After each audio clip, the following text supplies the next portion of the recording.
this opportunity to thank the Almighty God for making it possible for us to meet here to witness the official launch of the National Police Service Standard Operating Procedures for the prevention and response to gender-based violence and other sexual offences in our country.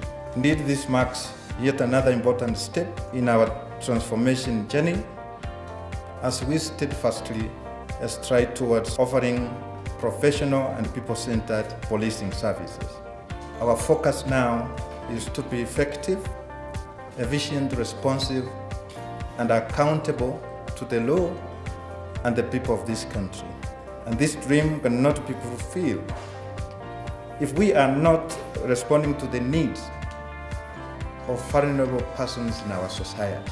The Standard Operating Procedures, which is being launched today, provides stakeholders, and in particular the National Police Service, with a framework that outlines areas where greater effort should be placed in order to address gender-based violence.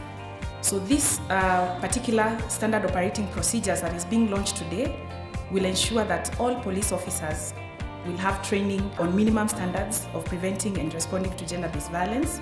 And this will create a base of knowledge. It will also ensure that all survivors, regardless of where they are in Kenya, will be able to access quality security services, bringing them a step closer to justice. By having a police service that is well equipped to handle gender-based violence cases, survivors will be able to speak out and report their cases with confidence, and it will put an end to a culture of impunity, even to the perpetrators. We are committed to rolling out the Standard Operating Procedures with the National Police Service and continuing our partnership in enhancing its capacity to prevent and respond to gender-based violence in Kenya. And I know for sure that we all have a role to play in ending gender-based violence in Kenya, and I would like to urge everyone to play your part in promoting the fight against gender-based violence. And as we start as a country to transform our police stations, you're all aware we are now in a new phase of the reorganization agenda, where the police station will become the most critical point of service delivery. If an officer is transferred, because the reality of our service is that transfers do happen, that if the officer leaves Kapedo and goes to Maralal, the standard of service is going to be the same, because Kenyans want uniform service across board. How do we support this, especially as National Police Service Commission? One, we'll ensure that we have the adequate establishment of the officers in the performance of their duties. Those are the desk officers who will be handling matters of the gender-based violence. And we'll do this, of course, in liaison with the various ministries, and especially the Ministry of Public Service, Youth and Gender.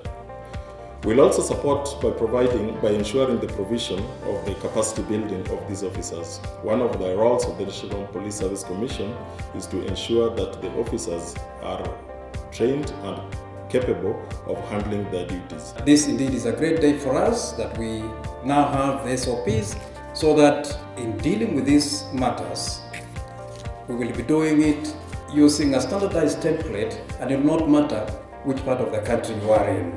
Your commitment to enhance community safety and security through the Jamii Dhabiti program, working with the Women Empowerment Link, has seen tremendous progress in building the capacity of our officers in handling GBV cases and strengthening gender units in the 32 police stations across 8 counties, used as test cases so that we can get to know how we can expand and ensure that we have a gender desk in all our police stations as part of our effort to make our police stations in our transformation journey and in conformity with the law, centers that offer quality, effective and efficient policing services to our people.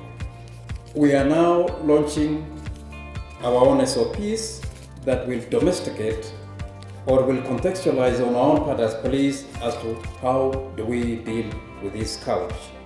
It will enable the police officers dealing with these matters to deliver in a timely way effective response to these cases. We will take all the necessary steps and measures to ensure that these SOPs that we are launching today are not only circulated throughout the country, but are implemented for the benefit of the people we serve.